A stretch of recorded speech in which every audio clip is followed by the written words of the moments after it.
ce groupe ne veut rien dire. T'as un combattant d'MMA pro, t'as un chanteur pop qui est là, qui fait des 20 ans de carrière, t'as Wham qui traîne, on sait pas ce que je fais là. J'ai mon meilleur ami Steve, s'il voit la vidéo, tu connais bien Steve.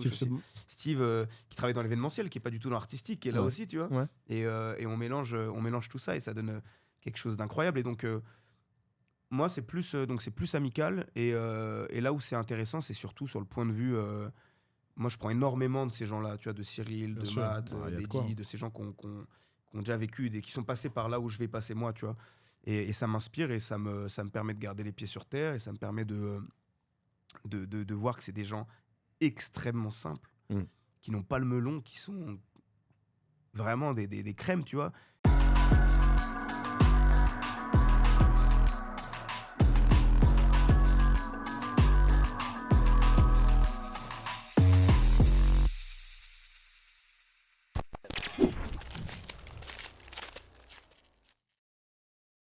Moi, je vais rebondir sur Cyril Gann, Matt Pokora. Ouais. C'est un groupe qui est assez éclectique, pour pas dire le contraire. C'est une communauté, entre guillemets, amicale, peut-être fraternelle pour certains. Est-ce que ça a développé quelque chose en matière de business, en une vision plus carnet d'adresses, etc. Est-ce que ça a été un boost pour ta carrière ou pas du tout, ou vraiment c'est quelque chose, c'est des potes avec qui on se voit, on joue peut-être à FIFA et je pense que c'est le cas. Explique-nous un peu. Ouais, carrément. C'est un peu mon équilibre de vie, je pense. Hein. Tout ce groupe-là, c'est mes amis proches. On a aussi, dans le domaine artistique, on a Eddie Bouchenafa, qui est un acteur connu, qui tourne pas mal. On a Arthur Sanigou, qui est un réalisateur et un scénariste de talent, qui a fait un film là, sur Amazon dans lequel j'ai joué. Donc tu vois, on a formé une vraie petite équipe, vraie petite famille comme ça, grâce à la Play. C'est fou. Ouais, grâce à la Play 5, c'est fou. Hein. C'est fou. Et il y a pas du tout de business, c'est vraiment purement amical et purement... c'est vraiment c'est sain de ouf en fait. Okay. Le mot c'est sain. Ouais. On s'entraide tous, on est dans un cadre où c'est ludique en fait, parce que le soir on se capte sur la Play et puis après on va se faire des bouffes et on est tous ensemble. Et c'est vrai que des fois j'ai cette réflexion de me dire mais ce groupe ne veut rien dire. T'as un combattant d'MMA pro, t'as un chanteur pop qui est là, qui fait des 20 ans de carrière, t'as Wham qui traîne, on sait pas ce que je fais là. J'ai mon meilleur ami Steve, s'il voit la vidéo, tu connais bien Steve.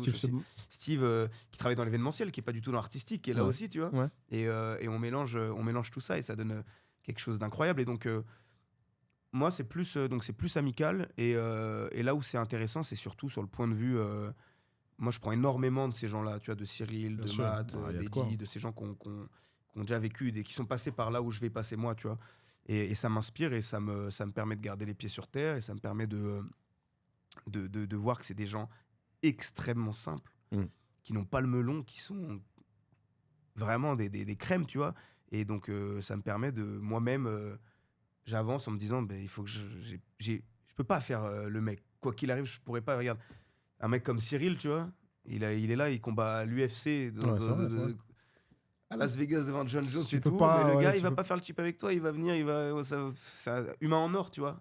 Et on a Midsizer aussi qui est là, qui fait de la musique, qui a connu des grands trucs, qui est dans le groupe aussi.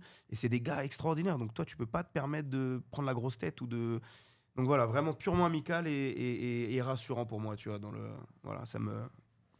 Familial. Franchement, c'est lourd. C'était déjà d'ailleurs la question qui allait suivre. Comment tu fais justement pour rester, tu as su l'expliquer au final, donc comment tu fais pour rester ancré au sol. Mais comme tu viens de le dire, en fait, c'est parce qu'il y a cet échelonnage. Déjà, il y a des gens qui ont de l'expérience dans des niveaux, de niveaux différents, dans des secteurs différents. Bien sûr. Et c'est ça qui te permet de rester humble, parce que tu dois l'être par rapport à leur carrière et leur vécu. Exactement. Mais aussi la simplicité peut-être avec laquelle tu échanges avec eux. Ouais, c'est exactement ça. Tu regardes Matt Pokora, c'est 20 ans de carrière, il a l'U-Arena il n'y a pas longtemps, Bercy, c'est des trucs de fou, tu vois. Et le gars, il est tellement simple, frère, c'est fou. Cyril, c'est pareil, enfin même tout le groupe, tu vois. Et surtout, je suis encore, je veux pas tomber dans de la fausse modestie, quoi que ce soit. Pour moi, je suis encore personne, tu vois. J'ai rien accompli de concret. Je suis juste un gars qui suit ses rêves et ça fonctionne un peu. Et voilà, j'essaie de me dire, vas-y, j'ai mes frères, j'ai ma famille, j'ai mes amis proches. on reste dans un cadre bien. J'ai les gars du foot avec qui on garde un putain de contact et avec qui j'ai traversé plein de trucs. Et en fait, c'est un équilibre. Et je pense que tu as besoin de ça aussi. Hein. Parce que par contre, tu peux vite péter un plomb, tu vois. Tu peux vite péter un plomb avec les réseaux, avec les gens qui te parlent et qui te disent « Putain, t'es trop drôle ». Ça, c'est un truc. Putain, t'es trop drôle. Toute la journée, on dit t'es trop drôle. Ouais, tu vas forcer le trait, tu vas essayer, tu vas rentrer dans un rôle. Non, pas du tout. Non, genre, calmons-nous, tu vois. Et pareil pour le cinéma, tu peux tourner un projet incroyable où t'es bien payé et tu pètes un plomb, tu vois. Et non, je trouve qu'il n'y a pas de raison. Il n'y a pas de raison à ça. Et voilà, je suis bien entouré. J'ai des modèles. Et donc non, c'est cool. Ouais, les références, c'est important. Tout à l'heure, tu parlais d'équilibre. On veut parler de la balance entre créateur de contenu et comédien. On voudrait savoir où est-ce que tu places ton curseur et à quoi tu veux aspirer, entre guillemets, vis-à-vis de cette balance-là. C'est hyper important hein, de trouver l'équilibre dans ces deux métiers. Moi, c'est simple. Moi, je vais être acteur. Je suis acteur. C'est mon rêve absolu. C'est ce que je veux faire de ma vie. Après, il y a les réseaux qui sont rentrés en compte en cours de route. Ça prend actuellement. On commence à être nombreux. Ça me fait flipper des fois. Et je me dis, j'ai peur qu'on mette une étiquette de c'est le gars qui fait des vidéos, c'est le gars d'Instagram, etc. Et c'est ce que je veux éviter. Donc, j'essaie de bien communiquer sur mes projets de cinéma et de sortie pour faire comprendre aux gens que voilà, c'est ça mon taf. Mais à côté, sans délaisser la communauté qui se crée. C'est un moyen de communication extraordinaire, tu vois. Donc il faut faire attention. Donc c'est vraiment un truc que tous les jours j'y travaille, quoi. Tous les jours je fais attention aux moindres petits mouvements. Même là, le fait qu'on se regroupe et qu'on puisse parler et que vous ayez des très très bonnes questions sur le côté acting et tout, ça me permet de dire aux gens, de faire comprendre aux gens qui arrivent, qui sont nouveaux, qui me découvrent, que c'est mon vrai taf, tu vois. C'est l'acting là, Simon. C'est l'acting. Et mais c'est pour ça qu'il y a des professionnels qui t'entourent pour l'image, pour tout, parce que c'est super dur à modeler, tu vois. Et une fois qu'on te voit comme un truc, tu me le disais, il y a quelques temps que toi, tu avais des proches qui étaient peut-être bloqués dans une case, et donc c'est dur d'en sortir, tu vois. Mais tu penses que c'est quand même un tremplin ou une passerelle ou pas forcément? En tout cas, toi, tu le vois comment par rapport à ça? C'est les bonnes questions que vous avez. Mais c'est en fait, ça dépend de ce que tu cherches, je pense. Ça dépend de ce que tu cherches. Si tu veux de la fame et de la notoriété et une vie un peu douce, tu vas vers les réseaux et tu vas l'avoir tout de suite, peut-être. Enfin, je veux dire, si tu perds, c'est que les marques, elles t'envoient des trucs, que tu kiffes et tout. Mais la vie, elle est longue. Hein. La vie, elle est très, très longue. Et tu peux faire des réseaux pendant 2-3 ans et être bien, et puis d'un coup, on t'oublie. Le cinéma, pour moi, c'est un truc tellement que tu le construis tranquillement, tu viens t'installer. C'est un métier que je vais faire même si tout se passe bien, à 80 ans, je vais continuer de tourner et de réaliser des films, tu vois. Je serai plus sur Insta, t'imagines, je fais des stories à 80 piges. Oh les gars. C'est ça, tu serais peut-être le premier à le faire. Bah ouais. C'est peut-être moi le futur tu sais pas. Influenceur le plus vieux du monde. Mais vraiment le ciné, c'est pour la durée, tu vois. Tout ce qui est Insta et tout, je trouve ça vraiment cool. Ça aide, c'est un tremplin, ça c'est sûr. Parce qu'en fait, c'est de la visibilité. Hein. Bien sûr. Le cinéma, c'est un métier, il faut qu'on pense à toi, il faut qu'on sache. Il y a un film qui se prépare, qui on pourrait avoir au casting. La meuf, elle est sur Insta, elle voit ta tête. Putain, Paul, il est bien. Un blond aux yeux bleus. On l'appelle en casting, tu vois. Mais il faut qu'on t'appelle parce que t'es un bon acteur, pas parce que t'es un gars qui est suivi, tu vois. Et c'est ça la nuance qui est difficile à obtenir. En tout cas, t'as la volonté, je pense que tu y arriveras largement. T'as déjà un parcours gentil, qui est quand même appréciable, je pense. Amadou, tu avais une petite question? Une question en décalé. Ouais. Voici. J'ai envie de le mettre comme ça. Voilà, non, elle est pas dingue, mais on a parlé quand même là de 10 ans. Ouais. De 10 ans de travail. Putain, ça me fait flipper, c'est 10 voilà, piges 10 ans. depuis le court-métrage. Voilà, 10 ans de travail. Tu as probablement fait des choses dont tu es déjà très fier, des choses peut-être un peu moins, et quand je dis en toute proportion gardée, quand je dis moins fier, donc moins de réussite. Si tu avais un conseil que tu pouvais donner à Paul Déby d'il y a 10 ans, ça serait quoi? Je le croise là? Là, tu le croises, là il est là. C'est l'un d'entre nous. Sa petite tête là, sans barbe. Je pense que si je lui parlais et que je lui dis, et j'ai pas le droit de lui dire ça va potentiellement le faire, j'ai pas le droit de lui dire. J'ai pas le droit de lui dire. Voilà, ça va le faire, on connaît le film, t'as pas le droit de lui parler exactement. Non, du futur. Quel conseil? Un conseil, pas plus. Ça va prendre du temps, mais accroche-toi parce que ça peut le faire, il faut rien lâcher. Voilà, c'est juste accroche-toi, faut y croire plus que tout et écoute les gens autour de toi. Oui, mais pour des bonnes raisons. Comment dire? Attends, je vais la reprendre parce que je suis en train de me perdre dans mes trucs. Non, c'est accroche-toi. Ça peut le faire, il faut rien lâcher. Écoute les gens autour de toi, tes proches.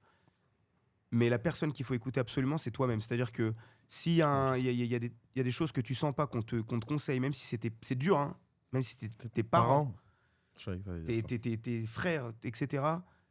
Si toi, tu sens qu'il y a un truc à faire, Fais-le. fais-le quoi qu'il arrive. Au pire, tu vas te louper et puis tu l'auras fait et puis Tu sauras qu'il voilà. faut passer à autre chose. Et encore une fois, ça vient du foot, tu vois. Encore une fois, ça vient du sport qu'on a pu faire et c'est... Va au bout du truc et puis S'écouter, faut Tu aller au verras. bout des tu choses. vas voir ce qu'il y a au bout et Important. puis... Ouais. Et c'est le seul conseil que je dirais même s'il y a des jeunes qui m'écoutent, etc. Allez-y, lancez-vous. Au pire, c'est pas grave. T'as vu l'époque à laquelle on vit maintenant, comment tout le monde fait des vidéos comparé à 10 ans. Ouais. Non, voilà. Paul dit il y a 20 ans. Non, il y a 20 ans, ça aurait été compliqué. Il y a 20 ans. Ouais. Il y a 10 ans déjà, on va On aurait dit commencer par celui il y qui a 10 êtes-vous, ans. Ouais. monsieur On a grossi. Ouais. On a bien mangé. Ouais, c'est le conseil que je dirais. Ouais. Alors, ma question décalée à Ouais. moi, et je veux bien que tu Excuse-moi, décales. Madouin. Voilà, merci. Allez, au maintenant, moins, c'est fois sûr. au moins, c'est équilibré, ça va. La question qu'on t'a jamais posée, à laquelle tu aurais voulu répondre. Ouais, oula. C'est philosophique, là, c'est l'instant philo. Ouais. Je pense que c'est où est-ce que tu te vois, pas dans 10 ans, pas à 40, mais genre à 50 piges, tu vois. Où est-ce que je serais à 50 ans, genre, où est-ce que je serais en termes d'accomplissement par rapport à mon métier et Personnel aussi, personnel peut-être. aussi dans ma Mhm. vie. Ouais. Je pense que c'est une question, voilà, c'est peut-être cette question-là. Eh ben, tu vas y répondre. Ouais, c'est ce que j'allais dire. Ok, Et qu'est-ce que tu aurais répondu? Bah, Allez. et tu vas y répondre. Non, je pense que c'est des objectifs que je me mets très très haut, tu vois, mais j'aimerais bien travailler aux États-Unis. Mhm. C'est drôle, hein, parce qu'encore une fois, on revient au foot américain et on a tous baigné dans cette culture américaine de vouloir aller jouer là-bas, tu vois, c'est le plus haut niveau pour nous et dans le cinéma, c'est pareil. c'est un des plus hauts niveaux. Ouais. Avec maintenant, il y a d'autres Ouais, pays qui émergent, mais je veux ouais. dire, c'est Hollywood, tu La vois, Corée, qui nous- l'Inde, etc. ça mais nous c'est fait rêver Hollywood, Ouais, tu c'est vois. vrai, c'est vrai. Je pense que ça serait de gagner un prix international, un Oscar, être nommé, faire des films là-bas, avoir de la reconnaissance dans le monde entier par rapport à ce métier d'acteur ou de réalisateur ou de scénariste. Mm. Et peut-être potentiellement vivre... moi, j'ai un truc, j'aimerais bien vivre à New York, tu vois. Et je me verrais bien vivre à New York, 40 ans, petite barbe taillée, beau gosse, Mhm. acteur de fou, La même coupe de cheveux? la même coupe de cheveux. Vu bien, sur bien. Central Park. Tu vois, ouah, frère. Ah. Tu connais les vidéos sur Insta là où les mecs ils te font visiter Non, des penthouses j'avoue. de fou? Ouais, ouais, ouais. Je regarde comme ça, je dis, ouah, frère. À 50 ans. 50 ans. Ouais, peut-être à 50 ans, je serai là avec mes enfants et je pourrais continuer à faire et surtout, important, à continuer à faire des projets avec les gens avec qui je suis entouré maintenant, tu vois. Mhm. Les comédiens, comédiennes que j'adore, avec qui je travaille actuellement, les réalisateurs de mon âge et tout, tu vois. Grandir ensemble, ça serait incroyable. Ouais. Et ouais, je pense que c'est l'objectif. Hein. Ah, ça serait incroyable. C'est tout C'est ce qu'on te souhaite. hein. Exact. Merci.